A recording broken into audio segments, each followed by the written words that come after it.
district autonome d'Abidjan. Le drapeau et sa garde. Une section de la police nationale hommes, une section de la police nationale femmes, une section de la police nationale, une section de la police du district d'Abidjan, une section des sapeurs-pompiers. L'ensemble sous les ordres du lieutenant Bochot, commandant des troupes séjour. À votre ordre, monsieur le ministre-gouverneur.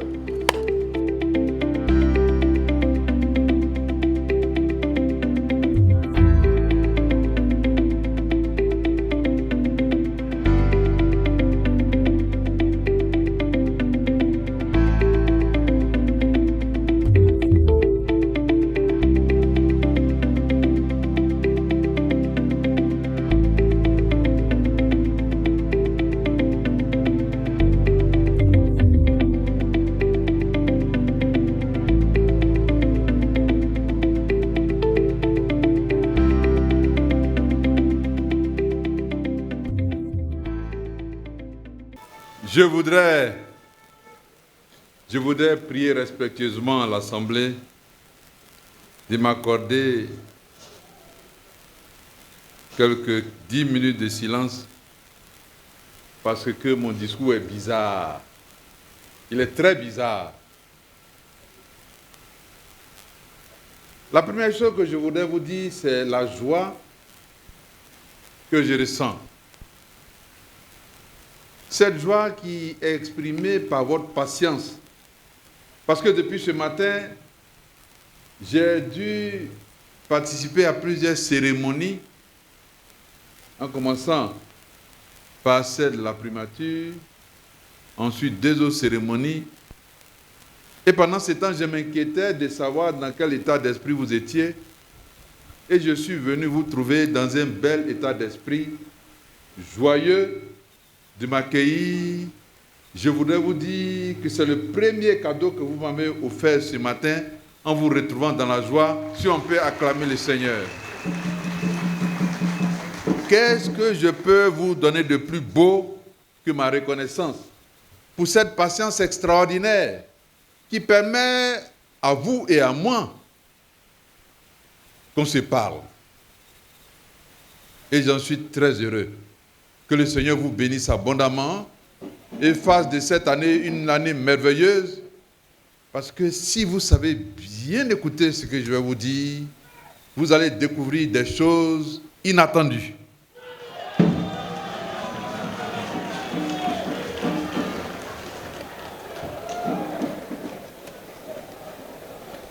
Mes chers amis, je voudrais, au nom du Conseil du district autonome d'Abidjan, au nom des membres du bureau, saluer avec beaucoup de respect nos chefs traditionnels, nos chefs religieux, nos conseillers et surtout le personnel merveilleux du district autonome d'Abidjan. Maintenant, je vais vous partager mon discours. Habituellement, je me mets devant vous et je parle. Aujourd'hui, j'ai tout écrit. Je n'ai rien oublié. J'ai tout écrit. Donc, il faut bien m'écouter. Il y a des secrets dans les discours.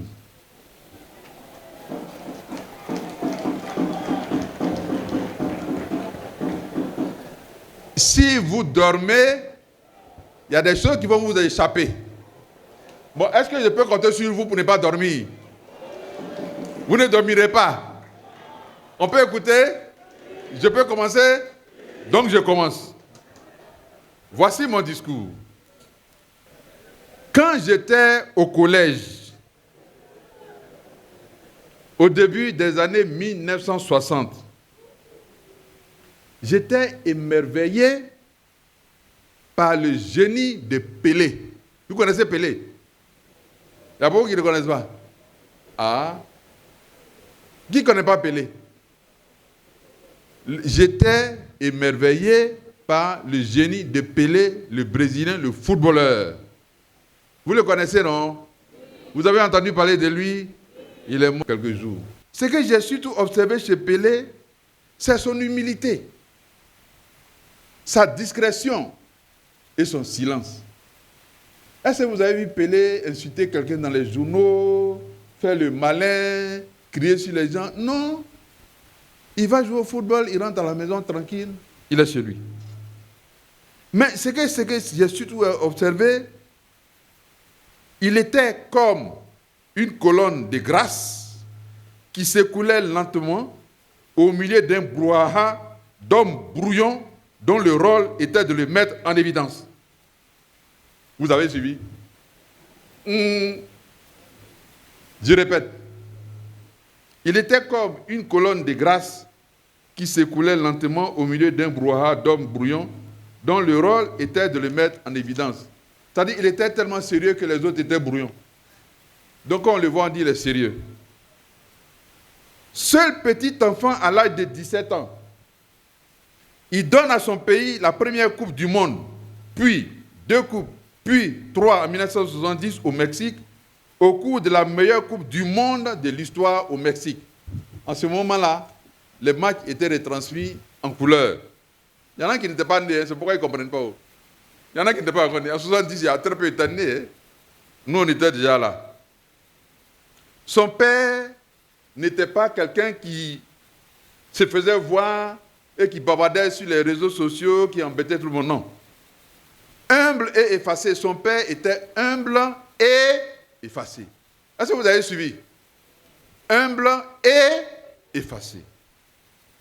Préoccupé par l'éducation de son fils, dont il savait qu'il était recherché par les adversaires pour l'éliminer et mettre ainsi fin à sa carrière. Mais son père était un homme de foi, un grand homme de foi. Il priait tout le temps pour son fils. Le Brésil, conscient de la valeur de Pelé, l'a déclaré patrimoine national, invendable. C'est-à-dire aucun club du monde ne pouvait l'acheter. Un bouge au Brésil. Pelé jouait au football. Les autres joueurs jouent au ballon. Il y a une différence.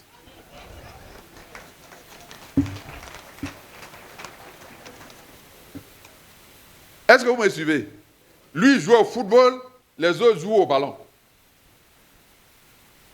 Son football n'était pas le football dollar, ni football héros, ni football pétrodollar. Son goût du football était céleste. Là commence le discours. Est-ce que vous suivez?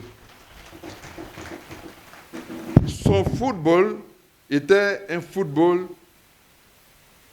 céleste.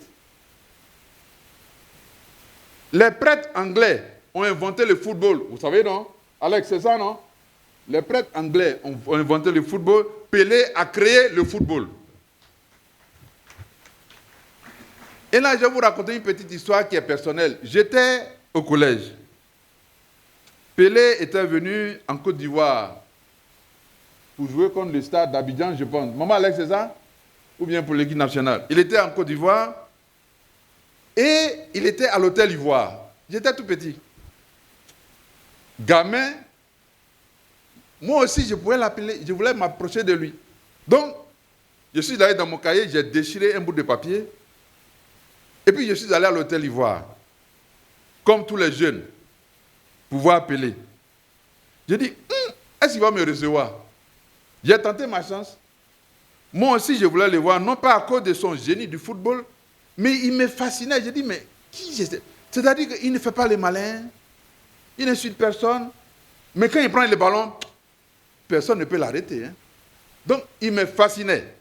Donc, moi aussi, j'ai pris mon bout de papier, et puis je me suis approché de lui, doucement, doucement, et puis j'ai dit, bon, je vais un autographe. C'est ça, non? Autographe. Et puis il a pris, il m'a regardé, il a souri, il a mis sa signature, Hernandez dos Nascimento dit Pelé. J'ai gardé le papier là jusqu'à, je ne sais pas qui m'a enlevé ça même. Actuellement, je peux vendre ça à des millions de dollars, mais je ne sais pas où j'ai mis. J'ai pu m'approcher de lui à l'hôtel Ivoire. Et il m'a encore plus fasciné. Parce qu'il a signé l'autographe avec une grande humilité et puis il m'a regardé. Pelé avait une éducation religieuse stricte. respectueuse de la personne humaine. Mon discours a commencé, hein? Respectueuse de la personne humaine. Respectueuse des choses d'en haut.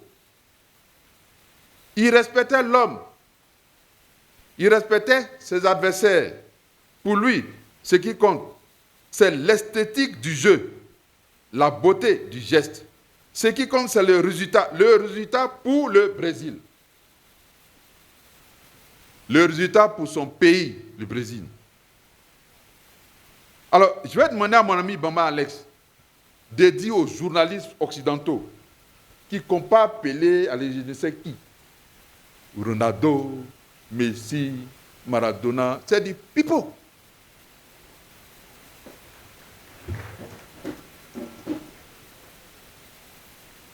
Pelé jouait avec tout, la tête, les pieds, le cœur, l'intelligence, les bras. Les autres jouaient avec un pied gauche, ils sont marqués. Tout le monde peut faire ça. Ils ont gagné des trophées, je les respecte. Hein. Pelé, c'est Pelé. Pour ce qui est de Pelé, ce qui compte, c'est non seulement le trophée temporel, c'est-à-dire la coupe qu'il prend, mais c'est le trophée intemporel, c'est-à-dire le respect qu'il avait pour son pays, l'amour qu'il avait pour son pays, le respect qu'il avait pour les adversaires et le respect profond qu'il avait pour les autres. En Côte d'Ivoire, on a eu un joueur comme ça aussi. C'est Pokou Laurent. Pokou Laurent. Quand Pokou prend un ballon, lui, on casse son pied, on ne casse pas son pied, lui, c'est marqué simplement. Bon, les jeunes maintenant, là, quand ils prennent le ballon, ils pensent d'abord aux dollars qu'ils vont gagner, ils vont perdre si leurs pieds se cassent. Pourquoi ils s'en foutaient? Paix à son âme. Il faut dire aux journalistes d'arrêter de comparer Pelé aux autres. Ils ne sont pas comparables. Pelé avait une mission spécifique, relier le ciel et la terre. Ceux qui peuvent comprendre l'ont compris. Bon, ceux qui ne peuvent pas comprendre, je vais expliquer. Dieu a